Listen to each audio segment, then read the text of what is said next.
Iya, baik, kita akan lanjutkan dengan bagian yang kedua. Kali ini kita akan membahas mengenai model-model birokrasi, kemudian bagaimanakah dengan birokrasi yang ada di Indonesia saat ini, dan juga nanti akan sedikit kita singgung mengenai sejarah dari birokrasi itu sendiri.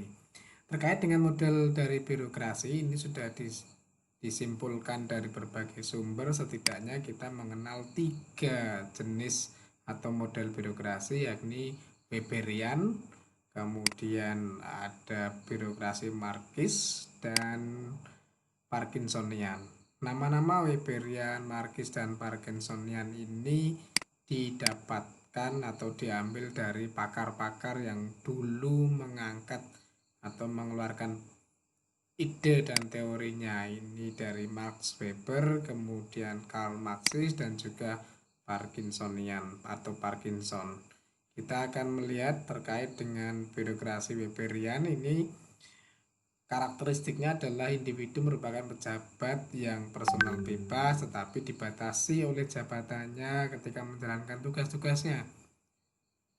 Termasuk juga kemudian eh, bagaimana ia mengelola organisasi tersebut. Kemudian yang kedua, birokrasi Markis yang berpendapat bahwa negara itu tidak untuk kepentingan umum, tetapi ini kepentingan untuk khusus, di mana ada kelas yang dominan, yang lebih berkuasa, ada kelompok tertentu yang sangat spesifik, dan itu mereka akan mendominasi kelas yang lainnya. Sedangkan dari Parkinsonian ini ciri khasnya adalah bagaimana model ini memperbesar sosok kuantitatif birokrasi. Jadi anggota birokrasi ini bertambah begitu, semakin besar, dan untuk melipat gandakan juga dari bawahannya.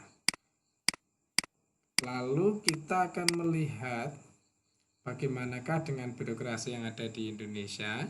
Ini berdasarkan beberapa penelitian diketahui bahwa pemerintah kita membawa kedua model, di mana birokrasi yang dimaksud adalah dari Weberian dan juga Parkinsonian. Ini dapat dianalisis melalui aspek kelembagaan dan juga bagaimana para aparatur pemerintah ini menjalankan tugas dan fungsi kelembagaannya.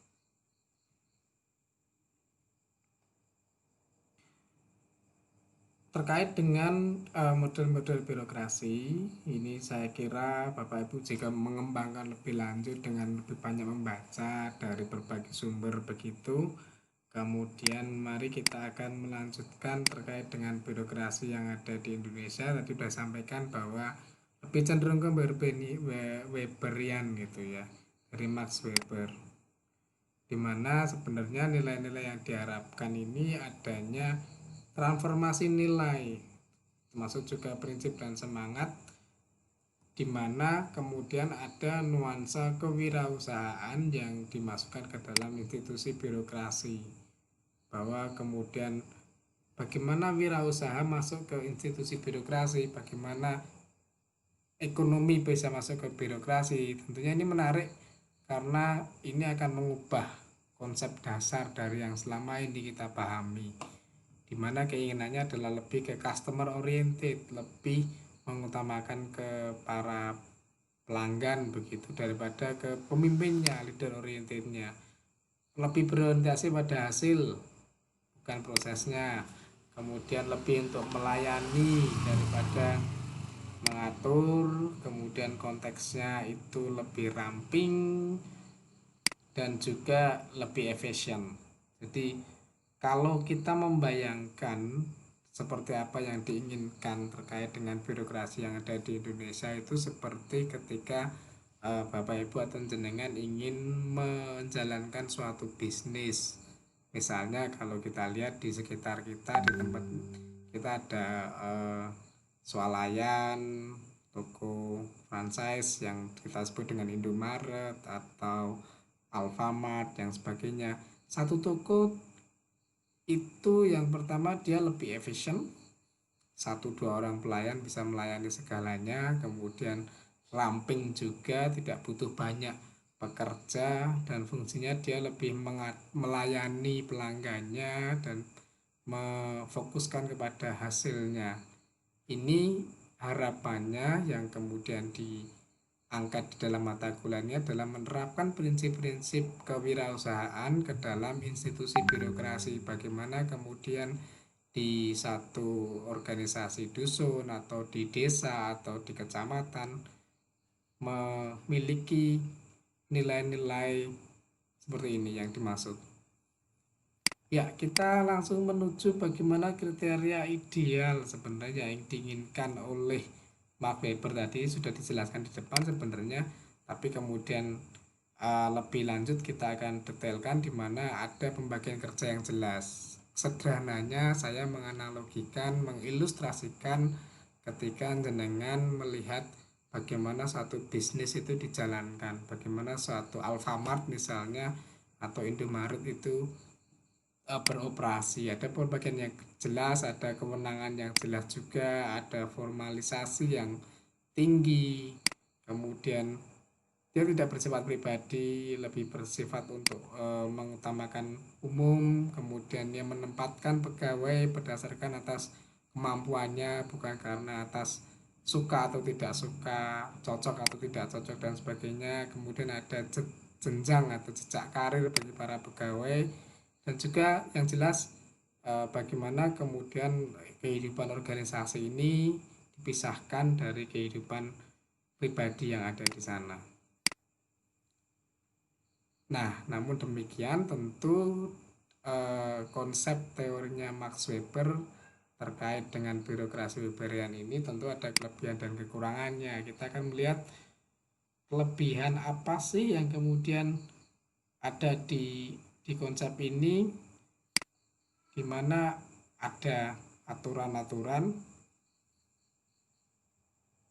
kemudian ada norma yang prosedur yang bisa mengatur atau ada mereka memiliki sistem aturan tertentu, kemudian ada spesialisasi pekerjaan yang ada di sana, dan juga ada hierarki atau otoritas yang formal agar ini memudahkan koordinasi antar satu dua lini struktur yang ada di dalamnya. Namun kemudian kekurangannya apa? Tentu juga ada, di mana kadang-kadang karena otoritas ini bersifat hierarki maka akan cenderung lebih kaku begitu, tidak fleksibel, sedangkan aturan atau kontrol yang ada terlalu rinci. Banyak sekali undang-undang, banyak sekali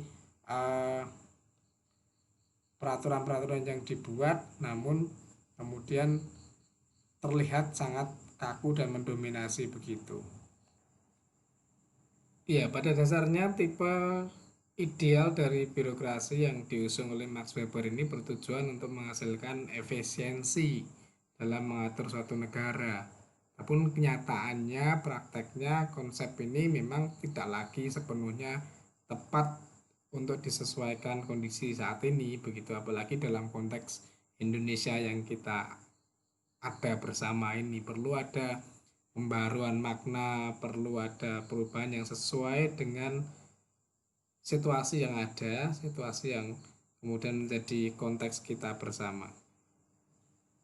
Yang menarik adalah meskipun kemudian birokrasi yang kita ketahui itu merupakan konteks yang modern, namun memang jauh sebelum itu masyarakat Indonesia ini sudah mengenal dan menerapkan sejenis birokrasi kerajaan begitu, sehingga kemudian kadang-kadang sampai saat ini pun masih terasa efeknya, sebagaimana kemudian kita bisa menyatakan bahwa mendekati pengertian dari Weber mengenai yang namanya dominasi patrimonial, di mana jabatan itu dalam hierarki didasarkan pada hubungan pribadi. Dan ini mari kita lihat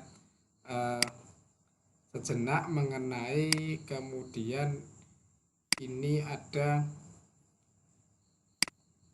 daripada sejarahnya, daripada sejarah dari demokrasi yang ada di birokrasi, maksud saya yang ada di Indonesia. Dari kemudian masa kerajaan, dan itu sudah berlangsung sangat lama sehingga sampai sekarang itu budaya kita memang tidak bisa dilepaskan dari sana. masa kolonialisme Belanda, pendudukan Jepang, masa kemerdekaan yang kemudian dianggap sebagai masa-masa yang netral begitu, birokrasi yang terbaik, namun kemudian diikuti oleh proses politisasi birokrasi oleh partai, kemudian demokrasi terpimpin sampai kepada masa Orde Baru, di mana era ini adalah kita mencari konsep birokrasi yang terbaik sebenarnya, dan sampai ke titik ini di masa reformasi sebenarnya kita kalau boleh bisa dikatakan masih mencari format yang terbaik terkait dengan birokrasi yang ada di tempat kita. Ini pertanyaan yang menarik untuk mengakhiri bagian ini adalah bagaimana wajah birokrasi kita. Kita lihat gambar ilustrasi yang harapan saya bisa memantik pemikiran ataupun pertanyaan ataupun ide yang ingin disampaikan oleh Bapak Ibu sekalian. Ada gambar ini puskesmas yang masih tutup jam 10 siang misalnya. Dan juga ini yang menarik, ada mantan bupati, bupati yang sekarang, bupati kabupaten sebelah, bupati kabupaten sebelahnya lagi, suaminya, istrinya, anaknya, menantunya yang cita-citanya juga nanti akan menjadi. Tidak, ini merupakan sindiran yang sebenarnya terjadi di tempat kita, tidak hanya satu dua, bahkan ada beberapa begitu. Pertanyaannya adalah siapa yang salah, manusianya kah, sejarahnya kah, atau yang paling gampang ini. Baik, mengakhiri sesi ini, monggo silakan berpendapat. Kita akan lanjutkan di sesi berikutnya.